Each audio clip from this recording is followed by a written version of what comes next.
आज हमने next chapter देखना है, फिनोल एंड एरोमेटिक कंपाउंड्स का। लास्ट टाइम हमने रिएक्शन मैकेनिज्म का चैप्टर देखा था, उसका एक लेक्चर रहता है, वो आज मैं आपको प्रोवाइड कर दूंगा। आज हम इस चैप्टर को स्टार्ट करने जा रहे हैं। ठीक है जी। एरोमेटिक कंपाउंड्स के मुतालिक डिटेल में हम पढ़ चुके हैं कि ये बेंजीन रिंग कंटेन करते हैं। इसमें हक्कर रूल फॉलो होना चाहिए। 4n प्लस 2 पाई इलेक्ट्रॉन जो है वो इसमें फॉलो होने चाहिए। प्लेनर होना चाहिए, कॉन्जुगेटेड होना चाहिए और साइक्लिक होना चाहिए। ये एरोमेटिक के बारे में आप लोगों को पता है ऑलरेडी। हम ये चीजें पढ़ चुके हैं कि एरोमेटिक कौन से कंपाउंड होते हैं, नॉन एरोमेटिक कौन से कंपाउंड होते हैं।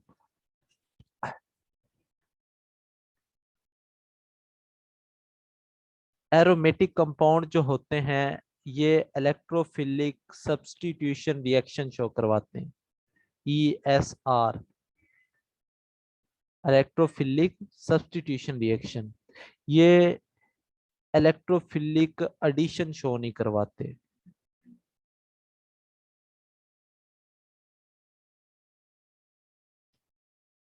एडिशन ये शो नहीं करवाते। इसकी क्या रीजन है वो हम देखते हैं।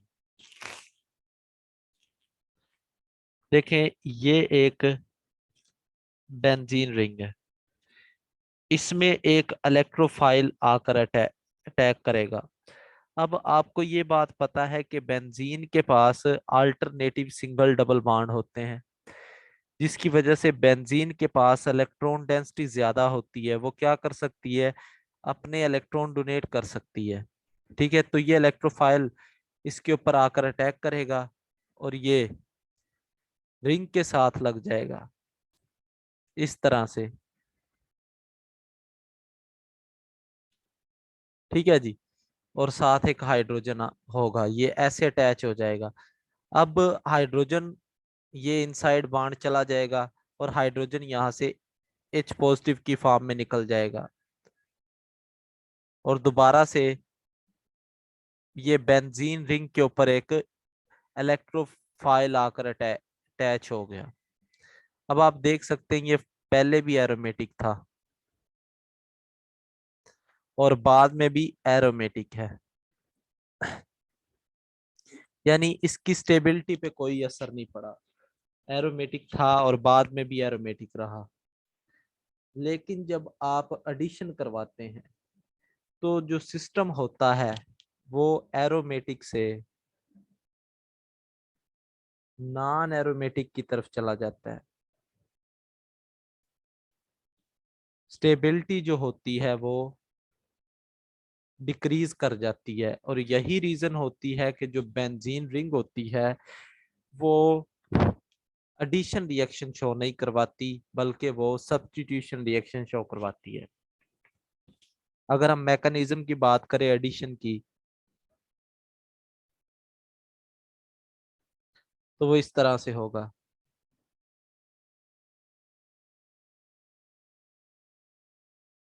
ये इलेक्ट्रोफाइल है। सबसे पहले क्या होगा कि यहाँ पर नेगेटिव ये बॉन्ड ऊपर शिफ्ट होगा और यहाँ पर पॉजिटिव चार्ज, और फिर ये नेगेटिव इधर अटैक करेगा इसके ऊपर, इलेक्ट्रोफाइल के ऊपर।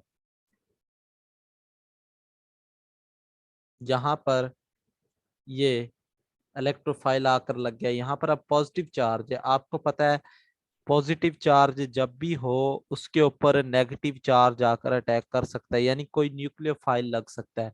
आप चाहें तो इधर न्यूक्लियोफाइल का अटैक करवा दें, तो यहाँ पर ये डबल बॉन्ड, यहाँ पर न्यूक्लियोफाइल लग जाता है और यहाँ पर ऊपर इलेक्ट्रोफाइल लग गया। जरा गौर करें तो ये एरोमेटिक था, स्ट्रक्चर, और ये नॉन एरोमेटिक है।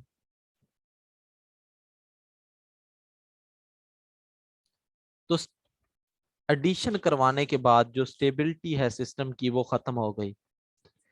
तो इसलिए जो बेंजीन होती है वो एडिशन प्रोडक्ट नहीं देती, बल्कि ये सब्स्टिट्यूशन प्रोडक्ट देती है। अगर हम इलेक्ट्रोफिलिक सब्स्टिट्यूशन रिएक्शन के मैकेनिज्म की बात करें, वो इस तरह से होगा कि ये आपके पास बेंजीन रिंग है,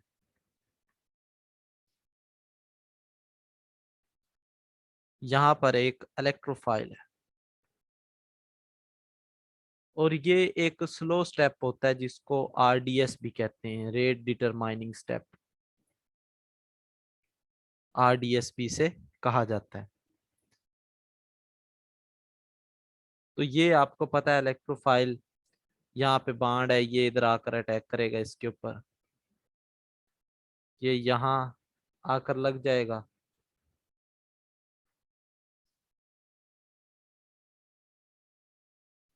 और यहाँ एक हाइड्रोजन भी होता है, यहाँ पॉजिटिव चार्ज आ जाएगा। तो अब ये हाइड्रोजन वाला बॉन्ड इन साइड आ जाएगा, दोबारा से स्टेबिलिटी मेंटेन हो जाएगी। ठीक हो गया जी। ये इलेक्ट्रोफिलिक सब्स्टिट्यूशन रिएक्शन का मैकेनिज्म होता है। अब अगर इसकी काइनेटिक्स की बात करें हम, तो ये स्टेप जो देख रहे हैं आप, आरडीएस, रेट डिटरमाइनिंग स्टेप, इसका रेट लिखें तो rate law will be equal to k rate constant into, ये एरोमेटिक कंपाउंड इस पे है, एरोमेटिक कंपाउंड, एंड ये इलेक्ट्रोफाइल है, इलेक्ट्रोफाइल। तो यहाँ से आपको पता चल जाता है कि ये एरोमेटिक कंपाउंड पे भी डिपेंड करता है और इलेक्ट्रोफाइल पे भी डिपेंड करता है। और यहाँ पर एक चीज आपने नोट की हो, यहाँ पर ये कार्बोकैटाइन फॉर्मेशन हो रही है, कार्बोकैटाइन। तो कार्बोकैटाइन यहाँ पर एक इंटरमीडिएट के तौर पर एक्ट करता है, और रेट आपका उतना ही ज्यादा होगा, rate of reaction will be directly proportional to stability of carbocation. जितना स्ट्रॉन्ग कार्बोकैटाइन बनेगा उतना ही रेट ज्यादा होगा, क्योंकि जितना अच्छा प्रोडक्ट बनेगा उतना ही रेट फास्ट होगा। ठीक है जी। तो यहाँ पर ये आप एस्टिमेशन लगा सकते कि रेट ये सेकंड ऑर्डर नजर आ रहा है अमूमन देखने पर, और जो स्टेबिलिटी है वो कार्बोकैटाइन के ऊपर डिपेंड कर रही होती है यहाँ पर। अगर तो वो स्टेबल है तो रिएक्शन आगे चला जाएगा, अगर वो स्टेबल नहीं है तो रिएक्शन पीछे आ जाएगा।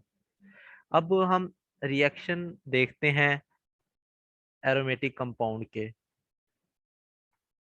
Reaction of aromatic compounds. तो फर्स्ट रिएक्शन है आपके पास नाइट्रेशन, वेरी फेमस रिएक्शन है। इसके अगर हम जनरल रिएक्शन की बात करें तो इस तरह से होता है, in the presence of HNO3 and H2SO4, system के ऊपर नाइट्रो ग्रुप की इंट्रोडक्शन को आप नाइट्रेशन कहते हैं। यानी ये आपका सिस्टम है, इसके ऊपर NO2 ग्रुप ऐड करवा देंगे तो वो नाइट्रेशन होगी। अब होता क्या है? मैंने एक बात बताई थी कि एसिड बेस का जो कॉन्सेप्ट होता है वो रिलेटिव होता है, कि ये नहीं आप कह सकते कि ये हमेशा एक चीज एसिड है तो वो हमेशा ही एसिड होगी। अगर उसके सामने कोई स्ट्रॉन्ग एसिड आ गया तो वो बेस के तौर पर आ जाएगी, एक्ट करेगी। अगर उसके सामने कोई वीक बेस है तो वो एसिड के तौर पर। यहाँ पर जो H2SO4 होता है ये स्ट्रॉन्ग एसिड है, और ये H पॉजिटिव आयन को रिलीज करता है, ये आपको पता है। और यहाँ पर HNO3 जो है ये वीक एसिड है, तो इट मींस ये बेस के तौर पर एक्ट करेगी। HNO3 यहाँ पर क्या है, बेस के तौर पर एक्ट करेगी, और ये प्रोटॉन को एक्सेप्ट करेगा, HNO3 प्रोटॉन एक्सेप्ट करेगा और H2SO4 यहाँ पर ये एसिड होगा। इसका मैकेनिज्म हम देख लेते हैं।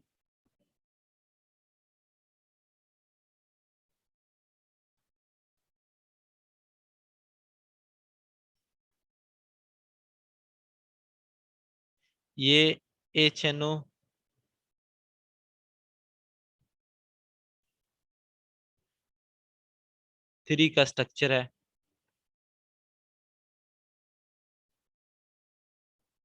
ये H पॉजिटिव जो आया है ये आपको पता है सल्फ्यूरिक एसिड से आया है। यहाँ पर ऑक्सीजन के पास लोन पेयर है और ये क्या करेगा, इसको डोनेट करेगा लोन पेयर।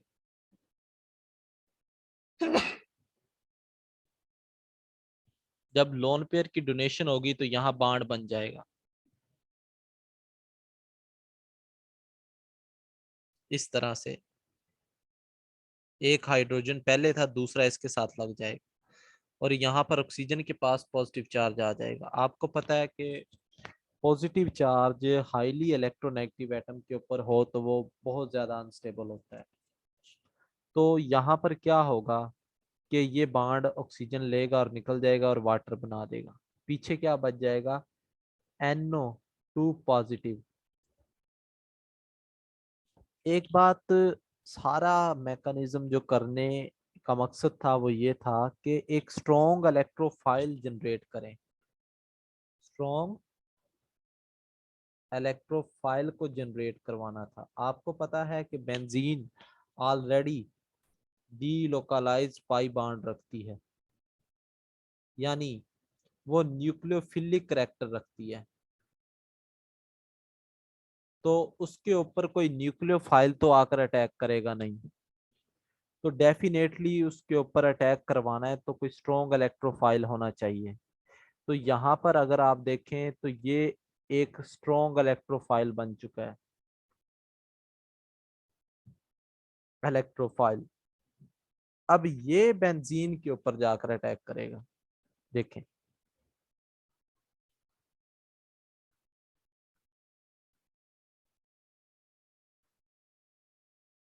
यहाँ पर वही काम पुराना, मैकेनिज्म सेम है, कोई इसमें वो दो राय नहीं है। यहाँ पर ये बाण वापस जाएगा और ये आपका NO2 ग्रुप लग गया हाइड्रोजन की रिप्लेसमेंट के साथ। अब यहाँ पर अगर आप देखें तो शुरू में आपने H पॉजिटिव को लिया था और आखिर में आपको ये मिल भी गया है। तो H पॉजिटिव यानी सल्फ्यूरिक एसिड कैटलिस्ट के तौर पर एक्ट करता है। ये नाइट्रेशन का मैकेनिज्म था। ठीक हो गया जी, बहुत आसान था। अब सेकंड रिएक्शन है हमारे पास, हेलोजिनेशन।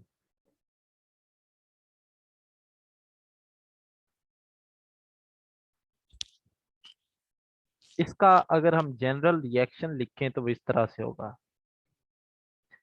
को दो हेलोजिन यानी डायटोमिक फॉर्म में ले रहे हैं हम, और कोई भी साथ लेविस एसिड लेंगे यहाँ पर। अब इसके लेने का मकसद क्या है वो भी आपको समझ आ जाएगी। यहाँ डाई हेलोजिन ले रहे हैं और साथ लेविस एसिड ले रहे हैं। जैसे AlCl3 ले सकते हैं, BF3 ले सकते हैं, आपकी मर्जी है। इसको लेने की रीजन क्या है वो मैकेनिज्म में हम देखते हैं। इसका मैकेनिज्म अगर हम स्टडी करें,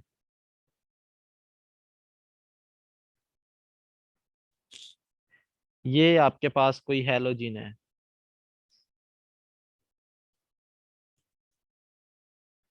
अब आपको पता है AlX3, एक्स यहाँ पर हेलोजिन होता है। इसके पास 6 इलेक्ट्रॉन है, 2 4 और 2, ये 6। तो इसका ऑक्टेट इनकम्प्लीट है। इसके पास वैकेंट ऑर्बिटल भी होता है और ये लोन पेयर को एक्सेप्ट करने की कैपेसिटी भी रखता है। वैकेंट ऑर्बिटल है ना, तो लोन पेयर एक्सेप्ट करेगा। तो यहाँ पर ये लोन पेयर डोनेशन होगी। तो ये आगे चलकर देखेंगे तो ये बाण बन जाएगा। यहाँ पर इसके ऊपर पॉजिटिव चार्ज आएगा क्योंकि इसने लोन पेयर दे दिए हैं।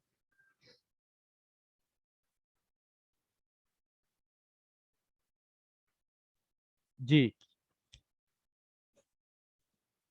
अब आपको पता है कि हेलोजन के ऊपर पॉजिटिव चार्ज है, तो वो अनस्टेबल फॉर्म में होगा। तो फिर क्या होगा, देखें, यहां से ये बाण इधर को जाएगा, तो ये इस तरह से आ जाएगा, AlX4 की पावर -1 प्लस यहाँ पर ये X पॉजिटिव जनरेट हो गया है एज एन इलेक्ट्रोफाइल।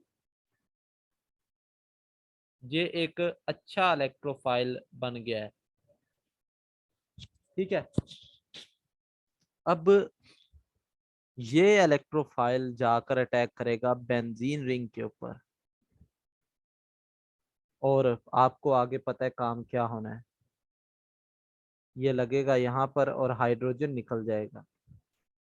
अब हाइड्रोजन ये रिएक्शन करेगा AlX4 नेगेटिव से, और यहाँ पर HX बना देगा और AlCl3 वापिस आ गया।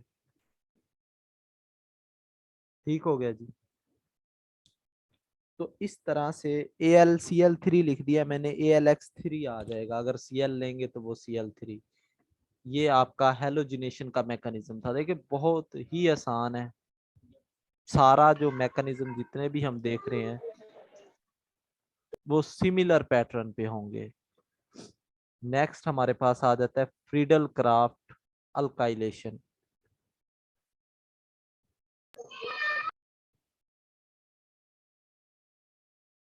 अल्काइलेशन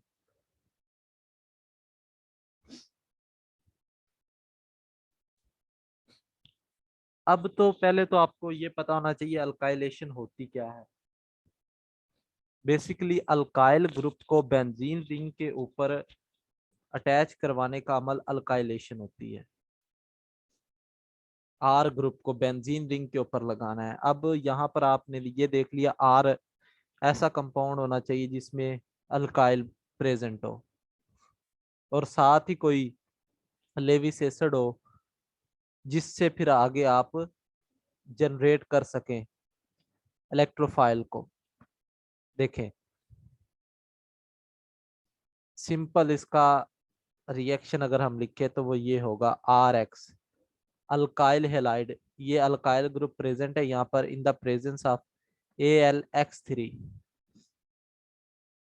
बेंजीन रिंग के ऊपर अल्काइल ग्रुप की का इंट्रोडक्शन करवाना, ये फ्रीडल क्राफ्ट अल्काइलेशन होगा। ठीक हो गया जी। इसके मैकेनिज्म की हम बात कर लेते हैं।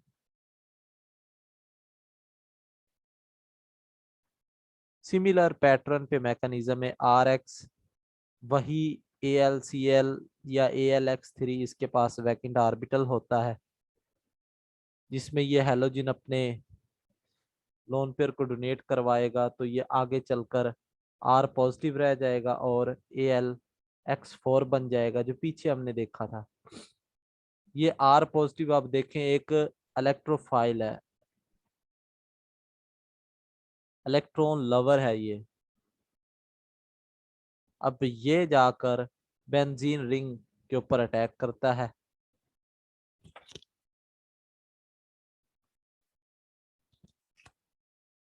और यहाँ पर लग जाता है, साथ हाइड्रोजन निकल जाता है।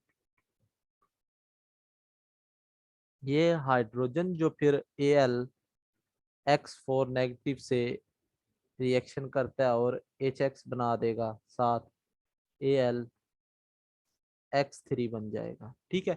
ये वही मैकेनिज्म है जो हम पीछे देख चुके हैं, इसमें कोई मुश्किल चीज नहीं है। इसकी एग्जांपल हम देख लेते हैं फ्रीडल क्राफ्ट अल्काइलेशन की। जैसे आपके पास एक रिएक्शन है, अब इसमें आपने अल्काइल ग्रुप लगाना है, तो सिंपल सी बात है, इसमें मुश्किल काम नहीं है। AlCl3 आप इस क्लोरीन को हटा देंगे, बाकी जो होगा वो रिंग के ऊपर लगा दें, ये बन गया आपका कंपाउंड। जस्ट रिप्लेसमेंट है, सब्स्टिट्यूशन है हाइड्रोजन की अल्काइल ग्रुप के साथ।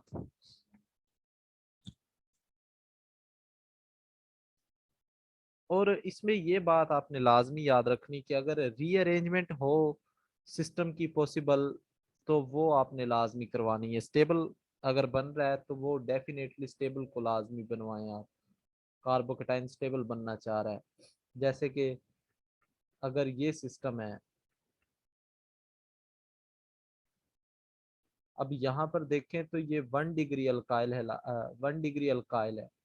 इसकी रीअरेंजमेंट करवाएंगे, मैंने आपको बताया चार्ज इधर ट्रांसफर करना हाइड्रोजन को इधर,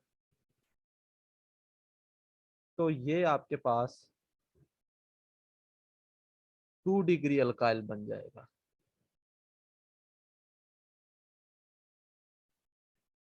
तो यहाँ पर आप देख सकते हैं कि अल्फा हाइड्रोजन 6 है, यहाँ पर 2 थे अल्फा हाइड्रोजन, यहाँ पर 6 है। तो जहां पर स्टेबिलिटी इंक्रीज हो रही हो वो प्रोडक्ट आपने चूज करना है, डी स्टेबल प्रोडक्ट आपने चूज नहीं करना।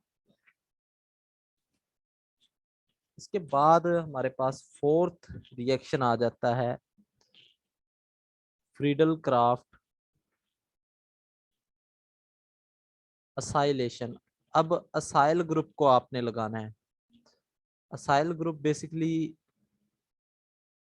इसको कहते हैं असाइल ग्रुप, ठीक है, ये आपने लगाना है। अगर जनरल रिएक्शन लिखें तो ये आपके पास होगा, इससे डेरिवेटिव होते हैं ये बेसिकली, वही AlCl3 सब में यूज हो रहा है कॉमनली। तो यहाँ पर ये असाइल ग्रुप आकर लग गया।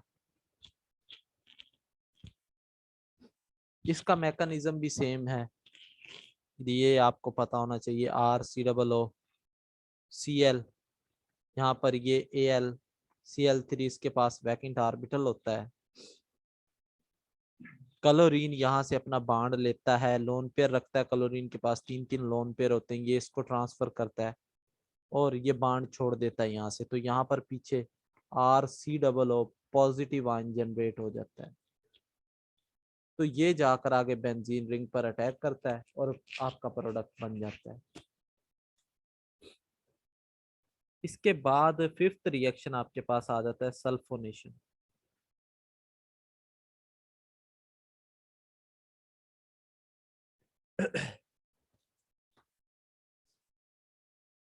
बेंजीन रिंग है आपके पास और कंसंट्रेटेड H2SO4 आप ले रहे हैं, तो सल्फोनिक ग्रुप की इंट्रोडक्शन करवानी है आपने, SO3H की। इसको आप सल्फोनेशन या बेंजीन सल्फोनिक एसिड भी इसे कहते हैं। इसका मैकेनिज्म थोड़ा सा चेंज है, लेकिन अंडरस्टैंडेबल है, आसान है, मुश्किल नहीं है। देखें इसके मैकेनिज्म की अगर हम बात करें तो आपको पता है H2SO4 स्ट्रॉन्ग एसिड है, ये H पॉजिटिव आयन देगा और यहाँ पर HSO4 नेगेटिव बनेगा।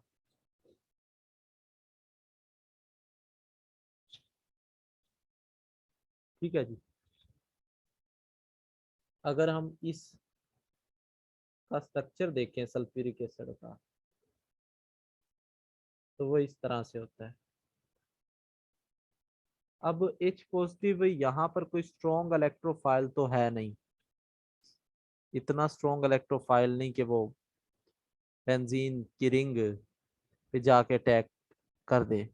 तो हमें चाहिए स्ट्रॉन्ग इलेक्ट्रोफाइल। ये एक और सल्फ्यूरिक एसिड का मॉलिक्यूल है, ये H पॉजिटिव जो बना था, ये सल्फ्यूरिक एसिड का मॉलिक्यूल यहाँ पर ऑक्सीजन के पास लोन पेयर है, ये अटैक करता है, तो यहाँ पर ये कंपाउंड बनेगा।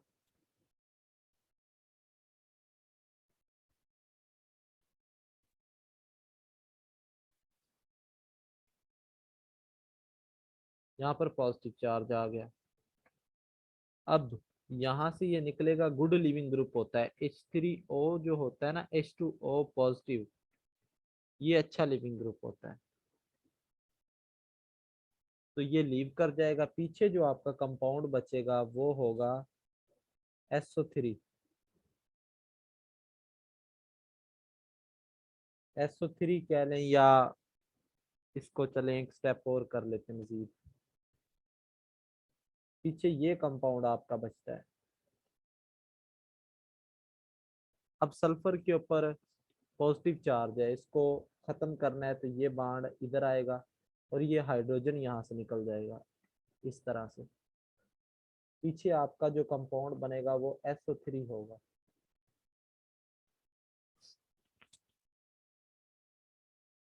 ठीक है, ये आपका कंपाउंड होता है एक्चुअल में। और ये एक स्ट्रॉन्ग इलेक्ट्रोफाइल होता है SO3। आप कहेंगे ये कैसे पॉसिबल है, तो देखिए इसको हम समझते हैं।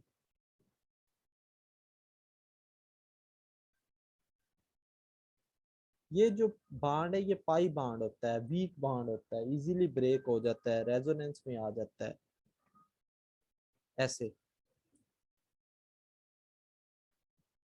ये देखें आप, रेजोनेंस में आ गया है। ठीक है, यहाँ पर आप देख सकते हैं कि सल्फर के साथ तीन तीन इलेक्ट्रोनेगेटिव एटम लगे हुए हैं। तो आपको नहीं लगता कि वो इलेक्ट्रॉन्स को अपनी तरफ खींचेंगे और सल्फर के ऊपर ज्यादा से ज्यादा पॉजिटिव चार्ज आएगा। जब सल्फर के ऊपर ज्यादा पॉजिटिव चार्ज आएगा तो वो स्ट्रॉन्ग इलेक्ट्रोफाइल बनता जाएगा। अब ये जाकर अटैक करता है,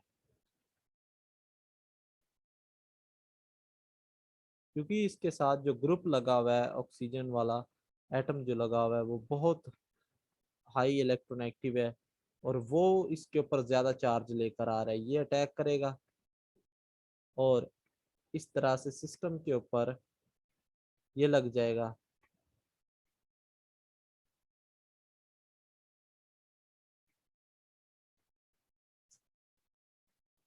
इस ऑक्सीजन के ऊपर अभी भी नेगेटिव चार्ज है। अब यहाँ पर ये कोई हाइड्रोजन इन्वायरमेंट में मिलेगा और ये इसको लोन पेयर देगा और ये इस तरह से SO3H ग्रुप आकर लग जाता है रिंग के ऊपर। ठीक हो गया। In sulphonation reaction weak electrophile is formed. यहाँ पर क्या होता है कि वीक इलेक्ट्रोफाइल बनता है। हम फोर्सफुली क्या करते हैं, स्ट्रॉन्ग इलेक्ट्रोफाइल बनाते हैं। when we increase the concentration of sulfuric acid reaction is forward। जब हम कंसंट्रेशन बढ़ाते हैं सल्फ्यूरिक एसिड की तो जो रिएक्शन होता है वो फॉरवर्ड होता है। जब कंसंट्रेशन लो करते हैं तो H पॉजिटिव आयन जो होते हैं वो डिक्रीज कर जाते हैं और रिएक्शन बैकवर्ड हो जाता है। ठीक है, ये बात आपने याद रखनी है। ये एक रिवर्सिबल रिएक्शन होता है एक्चुअल में। This is a reversible reaction. ये फिफ्थ रिएक्शन था। इसके बाद हमारे पास सिक्स रिएक्शन आ जाता है, नाइट्रोसिएशन सोएशन। NO ग्रुप को बेंजीन रिंग के ऊपर लगाने को नाइट्रोसिएशन कहते हैं। ये NaNO2 HCl या HNO2 H पॉजिटिव की प्रेजेंस में होता है।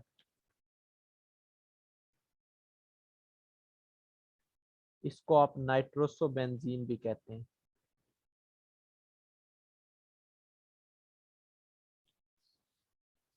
मैकेनिज्म की हम बात करते हैं।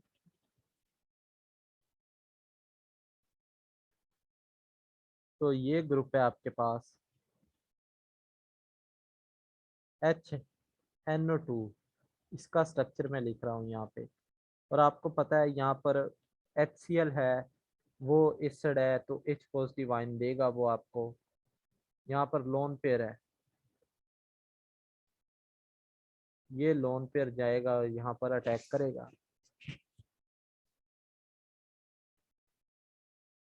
तो यहाँ पर वाटर की रिमूवल होगी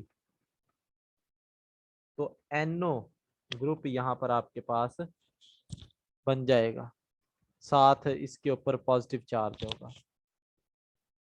तो ये NO ग्रुप जाएगा रिंग के ऊपर अटैक करेगा। NO ग्रुप अटैक करेगा और ये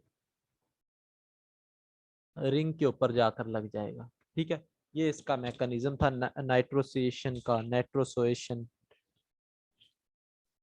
इसके बाद गेटरमैन कूच रिएक्शन होता है एक, गेटरमैन कूच रिएक्शन।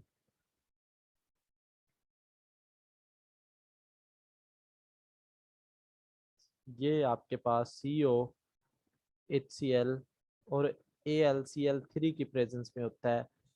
आपने एल्डिहाइडिक ग्रुप को रिंग के ऊपर लगाना है, इसको आप गेटरमैन कूच रिएक्शन कहते हैं। ठीक है जी। इसका मैकेनिज्म अगर देखें तो वो इस तरह से होगा कि यहाँ पर CO है, इसका रेजोनेटिंग स्ट्रक्चर बनाएं तो यहाँ नेगेटिव चार्ज, यहाँ पॉजिटिव चार्ज आ जाएगा। अब कार्बन के पास लोन पेयर होता है, तो कार्बन यहाँ पर H पॉजिटिव आपको पता है HCl से मिलता है, यहाँ पर अटैक करेगा और ये बना देगा इस तरह से बाड, और ये ऑक्सीजन के चार्ज को नलिफाई करने के लिए बाड ऊपर शिफ्ट हो जाएगा। ये आपके पास इलेक्ट्रोफाइल बन गया है, कार्बन के ऊपर पॉजिटिव चार्ज आ गया। This is a strong electrophile, और ये रिंग पर जाकर अटैक कर देगा। इसको गेटरमैन कूच रिएक्शन का नाम देते हैं। एक्सक्यूज मी सर, जी, ये ऑक्सीजन पर पॉजिटिव और कार्बन नेगेटिव चार्ज कैसे आया है? ऑक्सीजन हाईली इलेक्ट्रोनेगेटिव नहीं? ऑक्सीजन बेसिकली यहाँ पर एक अपना कोऑर्डिनेट कोवलेंट बॉन्ड बना रहा है, समझ आई ये बात, एक लोन पेयर यूटिलाइज कर रहा है यहाँ पर। ठीक है, तो जब कोऑर्डिनेट कोवलेंट बॉन्ड बनाएगा तो डेफिनेटली उसके ऊपर पॉजिटिव चार्ज आ जाएगा। ये रीजन होती है इसकी। CO का स्ट्रक्चर आप देखें ना तो ये ऐसा होता है, ट्रिपल बॉन्ड शो हो रहे होते हैं इसमें।